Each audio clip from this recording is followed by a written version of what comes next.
Narration, narration মানে কি মনে আছে? ওসব শিট এখন দেখো না, শিট পরে দেখবা, শিটে সব লেখা আছে। ন্যারেশন মানে হচ্ছে উক্তি। কি? উক্তি। ন্যারেশন মানে হচ্ছে উক্তি।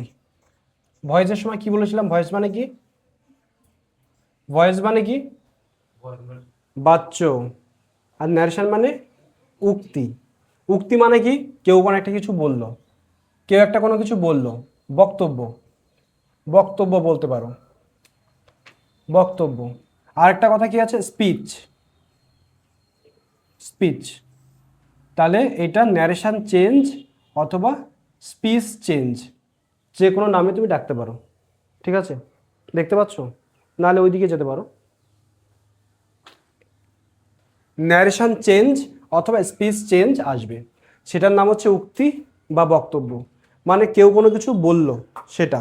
ঠিক আছে, এই ন্যারেশন চেঞ্জ কয় রকমের হয়? দুই রকমের হয়, টু টাইপস। একটা হচ্ছে ডাইরেক্ট, আর একটা হচ্ছে ইনডাইরেক্ট। দেখো ভালো করে শেখো, তাহলে মাধ্যমিক আসতে আসতে শুধু প্র্যাকটিসে করব আমি। এইটা চাই যে এইভাবে যদি চলতে থাকে 9, 10, মানে 8, 9, 10, তো এবার 7, 8, 9 এই তিনটে ক্লাসে শেখার টাইম, আর ক্লাস 10টা হচ্ছে প্র্যাকটিসের টাইম। ঠিক আছে, ক্লাস 10-এ এগুলো শেখার টাইম পাওয়া যায় না, তাই যা শেখার এই 9, 8 আর 9-এ শেখা উচিত, বা তোমাদের 7-এও করানো হয়েছে। যাই হোক, ডাইরেক্ট আর ইনডাইরেক্ট। ডাইরেক্ট মানে কি? সরাসরি, সরাসরি। আর ইনডাইরেক্ট মানে কি? ঘুরিয়ে পেঁচিয়ে, মানে পরোক্ষ ভাবে। আর এটা সরাসরি বা প্রত্যক্ষ। এগুলো তোমরা বাংলায় যখন উক্তি পরিবর্তন করবে তখন দেখবে প্রত্যক্ষ উক্তি আর পরোক্ষ উক্তি এগুলো আছে। প্রত্যক্ষ, প্রত্যক্ষ, প্রত্যক্ষ, প্রত্যক্ষ উক্তি আর পরোক্ষ উক্তি, তাই তো? যেমন আমি বললাম, mother said to her child, comma inverted comma, I love you. মা তার সন্তানকে বললেন, আমি তোমাকে ভালোবাসি, তাই তো? এই যে আমি বললাম যে আমি তোমাকে ভালোবাসি, এটা সরাসরি মা বলেছিলেন। ঠিক আছে, সেই জন্য এটার নাম হচ্ছে প্রত্যক্ষ উক্তি বা ডাইরেক্ট স্পিচ, যেটায় বক্তার বক্তব্য সরাসরি উপস্থাপন করা হয়, সেটা হচ্ছে প্রত্যক্ষ উক্তি। এইটাকে আমি যদি এইভাবে লিখি, mother told her child that she loved child him। ঠিক আছে, হিম লেখো, হিম, she loved him। এইবার যখন সেকেন্ড সেন্টেন্সটা আমি বলছি, আমি কি বলছি? যে মা তার শিশুকে বললেন তিনি তাকে ভালোবাসতেন, তাই তো? তাহলে এটা মায়ের কথা না, কিন্তু এটা আমার কথা, যে ন্যারেট করছে ন্যারেটারের কথা। আর এটা সরাসরি বক্তার কথা, আর এটা সরাসরি ন্যারেটারের কথা, যে ন্যারেট করছে ব্যাপারটা, যে বলছে কথাটা, রিপোর্ট করছে। ও, এটার আর একটা নাম আছে রিপোর্টিং,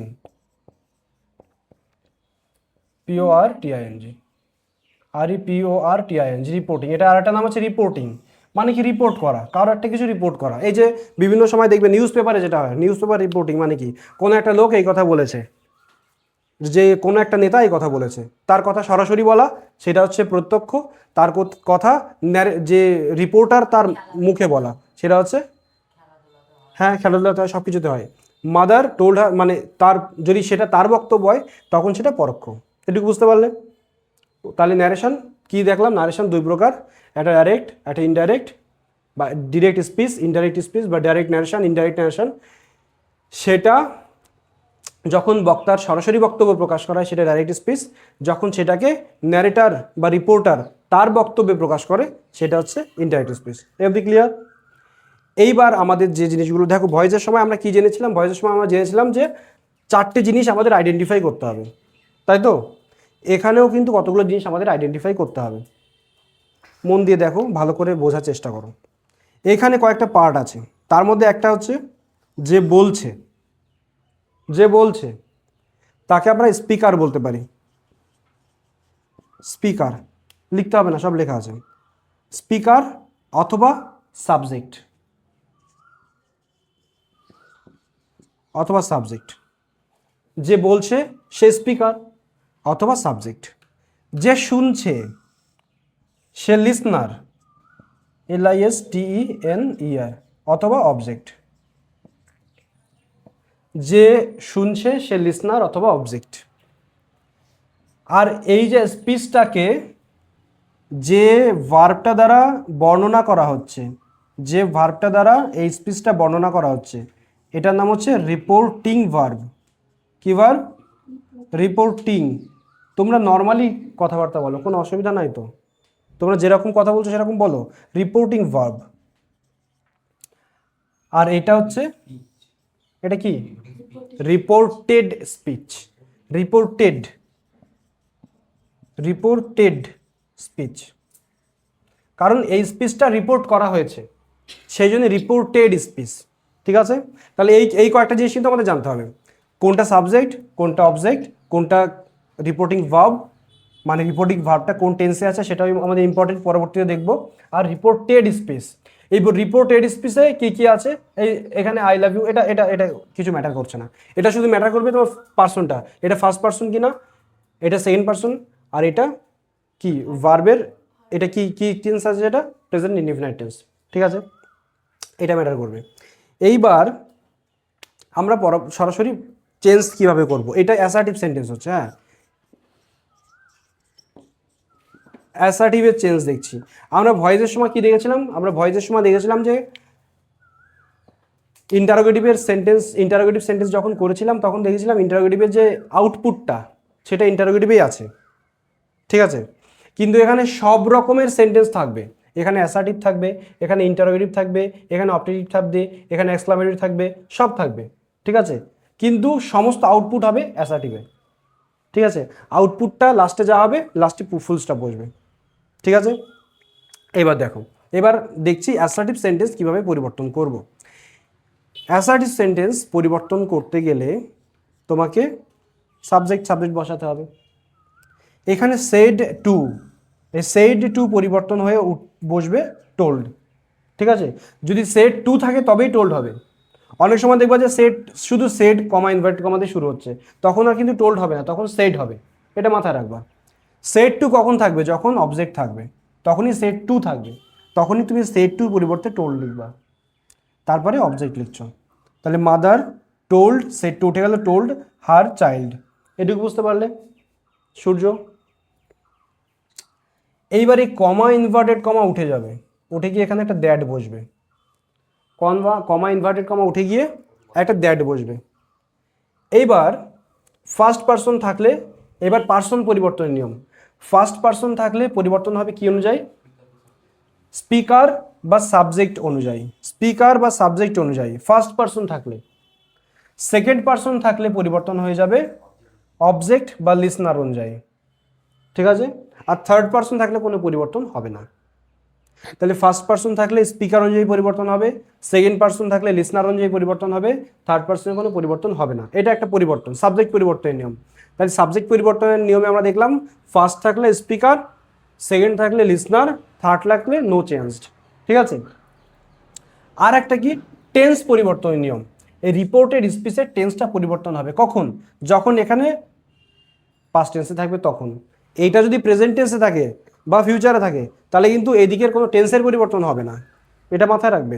এটা সেইড অথবা সেইড টু অথবা আস্কড বা যাই থাকুক না কেন, এইটা যদি পাস্ট টেন্সে থাকে তবেই পরিবর্তন হবে, এটা পাস্ট না থাকলে কিন্তু পরিবর্তন হবে না। ঠিক আছে, তাহলে এটা যেহেতু পাস্টে আছে, আমি টোল্ড বসিয়েছি, তাহলে এবার এখানে আছে কি প্রেজেন্ট ইনডিফিনাইট। প্রেজেন্ট ইনডিফিনাইট পরিবর্তন হয়ে যায় পাস্ট ইনডিফিনাইট। প্রেজেন্টের যতগুলো টেন্স আছে পরিবর্তন হয়ে যায় পাস্টের ততগুলো টেন্স হয়ে যায়, তাই তো? তাহলে কি হয়? প্রেজেন্ট ইনডিফিনাইট হয়ে যাবে, বলো বলো, পাস্ট ইনডিফিনাইট। প্রেজেন্ট কন্টিনিউয়াস হয়ে যাবে পাস্ট কন্টিনিউয়াস। প্রেজেন্ট পারফেক্ট হয়ে যাবে, আর প্রেজেন্ট পারফেক্ট কন্টিনিউয়াস যদি কখনো থাকে হয়ে যাবে পাস্ট পারফেক্ট কন্টিনিউয়াস, ঠিক আছে। এইবার আসো পাস্টের পরিবর্তন। পাস্ট ইনডিফিনাইট যদি থাকে হয়ে যাবে পাস্ট পারফেক্ট, তাই তো। যদি পাস্ট কন্টিনিউয়াস হয়ে যায় থাকে তাহলে হবে পাস্ট পারফেক্ট কন্টিনিউয়াস। যদি পাস্ট পারফেক্ট থাকে তাহলে পাস্ট পারফেক্ট, আর পাস্ট পারফেক্ট কন্টিনিউয়াস থাকলে পাস্ট পারফেক্ট কন্টিনিউয়াস। বোঝা গেল পাস্টের কথা। আর ফিউচারের কথাটা কী হবে? ফিউচারে এখানে শ্যাল বা উইল দিয়েই তো ফিউচার ডিনোট করা হয়, শ্যাল বা উইল দিয়ে। শ্যাল বা উইলটা উড হয়ে যাবে জাস্ট, আর সব একই রকম থাকবে। শ্যাল বা উইলটা উড হয়ে যাবে।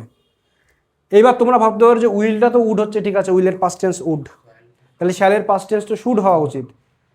টেকনিক্যালি শ্যালের পাস্ট টেন্স শুড, কিন্তু কখনো ইউজ করার জন্য ওটা নয়। আমরা বলি যে ক্যান থাকলে কুড হবে, মে থাকলে কি হবে? Might, shall or will. এইবার শ্যাল আর উইলের পাস্ট টেন্স হচ্ছে, শ্যালের পাস্ট টেন্স শুড, উইলের পাস্ট টেন্স উড, কিন্তু শ্যালের পাস্ট টেন্স হিসেবে কখনোই শুড ইউজ করা যাবে না, কারণ শুডের একটা আলাদা মানে আছে। শুডের মানে হচ্ছে উচিত, সেই জন্যে আমরা কখনো পাস্ট টেন্স এই দুটোর পাস্ট টেন্স হিসেবে শুড ইউজ করবো না, সবসময় এই দুটোর পাস্ট টেন্স হিসেবে আমরা ইউজ করবো উড, ঠিক আছে। শ্যালেরও পাস্ট টেন্স হিসেবে আমরা উড ইউজ করব, উইলের পাস্ট টেন্স হিসেবে আমরা উড ইউজ করব। আর একটা জিনিস থাকতে পারে মাস্ট, মাস্ট পরিবর্তন হয়ে যাবে হ্যাড টু, মাস্ট পরিবর্তন হয়ে যাবে হ্যাড টু। কোথায় এগুলো? এগুলো যদি এই রিপোর্টেড স্পিচের মধ্যে থাকে তবে এগুলোর পরিবর্তন এইভাবে হবে। যদি ক্যান থাকে কুড হবে, মে থাকে মাইট হবে, শ্যাল উইল থাকলে উড হবে, মাস্ট থাকলে হ্যাড টু হবে। কখন? যখন রিপোর্টিং ভার্বটা পাস্ট টেন্সে থাকবে। এই কথাগুলো বুঝতে পারছো তো? আর একটা কথা বলে দিই, সেটা হচ্ছে এই রিপোর্টিং ভার্ব, রিপোর্টেড স্পিচটা যদি ইউনিভার্সাল ট্রুথ হয়, চিরন্তন সত্য হয়, যেমন the earth moves round the sun, তাই তো, বা honest is the best policy, এইসব টাইপের জিনিসগুলো যদি থাকে তাহলে তার কোনো ভার্বের পরিবর্তন হবে না, টেন্সের পরিবর্তন হবে না, ঠিক আছে। এই অবধি বুঝতে পেরেছ? তাহলে আমরা আবার দেখি এখানে পার্সনের পরিবর্তনটা কীভাবে হয়েছে। এখানে ফার্স্ট পার্সন আছে, পরিবর্তন হবে সাবজেক্ট অনুযায়ী, সেকেন্ড পার্সন আছে, পরিবর্তন হবে অবজেক্ট অনুযায়ী। এইবার এইটার এই যে অবজেক্ট অনুযায়ী পরিবর্তন হয়ে যাচ্ছে বা সাবজেক্ট অনুযায়ী পরিবর্তন হয়ে যাচ্ছে, ওইটা কোন কেসে আছে সেটাও ইম্পর্টেন্ট। কিন্তু আই লাভ ইউ, এখানে যেহেতু ইউটা আমি তোমাকে ভালোবাসি, এটা কিন্তু অবজেক্টিভ ফর্মে আছে। এই ইউটা কিন্তু সাবজেক্টিভ ফর্ম না, অবজেক্টিভ ফর্ম, বুঝতে পারছো তো? সেই জন্য এখানে হিম হয়েছে। এটা যদি সাবজেক্টিভ ফর্মে থাকতো তাহলে এখানে হি হতো, কিন্তু সাধারণত অবজেক্ট কখনো সাবজেক্টিভ ফর্মে থাকে না। এটা সাবজেক্ট ভার্ব অবজেক্ট, অবজেক্টিভ ফর্মেই থাকে, সেই জন্য হিম হয়েছে, ঠিক আছে। এখানে আইটা সাবজেক্টিভ ফরম্যাটে আছে, সেই জন্যে শি হয়েছে, ঠিক আছে। এইগুলো ইম্পর্টেন্ট, টেন্সের নিয়মগুলো ইম্পর্টেন্ট। আর একটা কি আছে, আর একটা কিছু ওয়ার্ডের পরিবর্তন হয়, কিছু শব্দের পরিবর্তন হয়, কিছু জিনিসের পরিবর্তন হয়। যেমন যদি থাকে নাও তাহলে হয়ে যায় দেন, যদি থাকে টুডে তাহলে হয়ে যায় টুডে, থাকলে দ্যাট ডে, যদি টুমরো থাকে তাহলে the next day, the next day, the next day যদি থাকে দ্য ফলোয়িং ডে, তারপরে দ্য ইয়েস্টারডে যদি থাকে the previous day, next month যদি থাকে the following month, next year যদি থাকে দ্য ফলোয়িং ইয়ার। অনেক সময় কাম থাকলে গো হয়, কাম থাকলে গো হয়, কিন্তু সেটা সবসময় হয় না, সেটা দেখবা লেখা আছে ওখানে, কাম থাকলে গো হয় কিন্তু সবসময় হয় না, ঠিক আছে। এর একটা চার্ট আছে, তোমরা চার্টটা দেখে নেবে।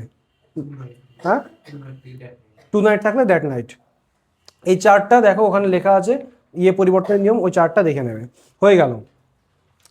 তাহলে আরও দু একটা আমরা একটুখানি দেখি অ্যাসার্টিভ সেন্টেন্সের।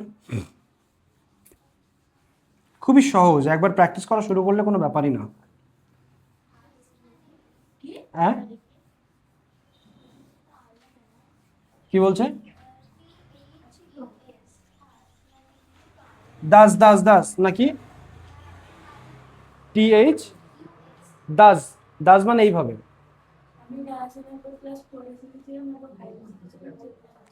আচ্ছা থাকো, তারপরে দেখো, ধরো বলা হলো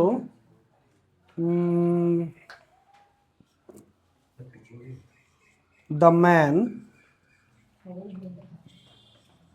said to his friend, comma inverted comma,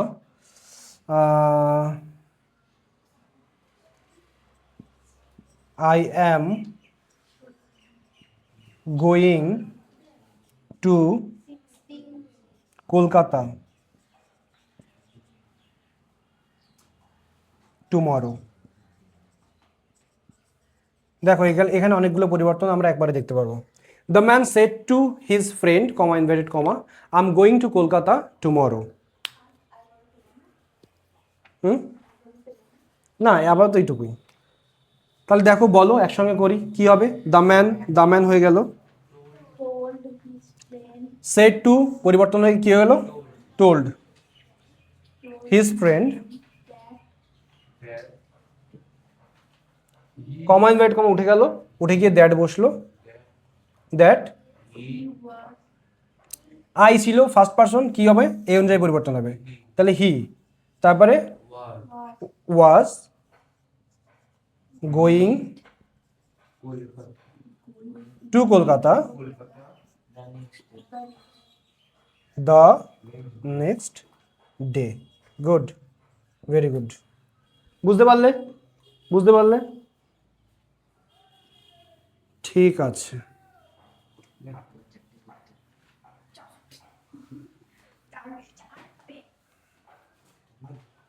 দাঁড়াও,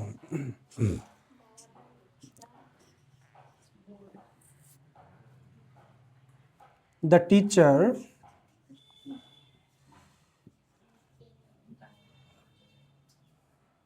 said to his student, comma inverted comma, we will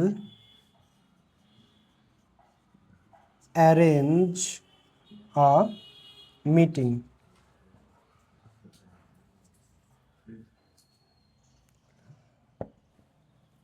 The teacher said to his students, we will arrange a meeting.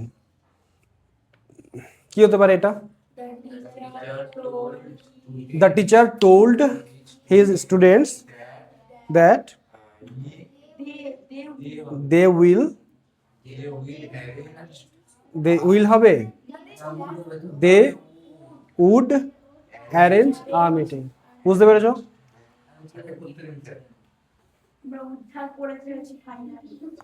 Good.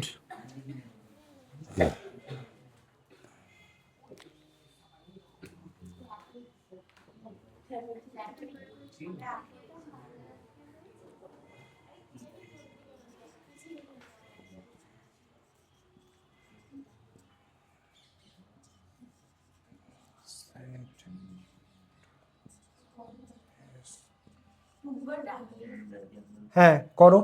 The student, সবাই করো এটা করো। The student said to his teacher, comma inverted comma, I have done my home work. The student said to his teacher, comma inverted comma, I have done my homework, inverted comma শেষ। করো। সৃজিতা, সৃজিতা করো এখানে। সৃজিতা,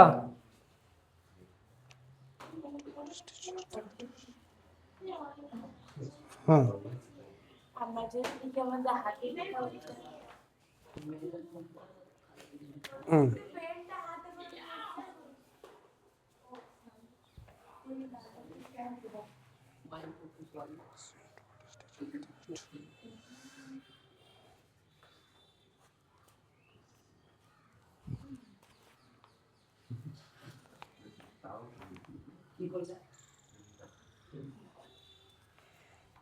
একটু বলে বলে করো, একটু বলে বলে করো। এটা নাও, এটা হাতে নাও, বলো। The student told his teacher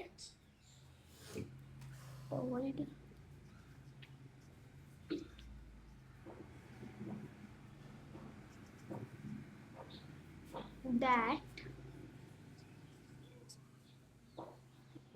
he have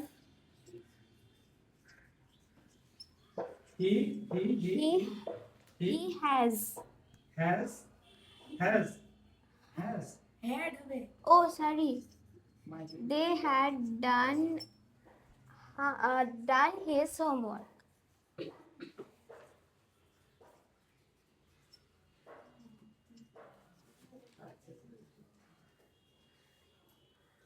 যেটা লিখেছো আরেকবার বলো, তুমি ঘাবড়ে যাচ্ছ।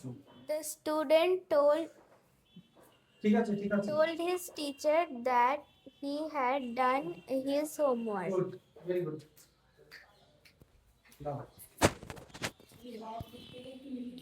তাহলে পরের দিন আমরা বাকি অন্যান্য সেন্টেন্সগুলো দেখব, এবং তোমাদেরও কিন্তু এখানে এসে করতে হবে, সেই ক্যাপাবিলিটিটা অর্জন করো। ঠিক আছে, ঠিক আছে, আজকে ছুটি।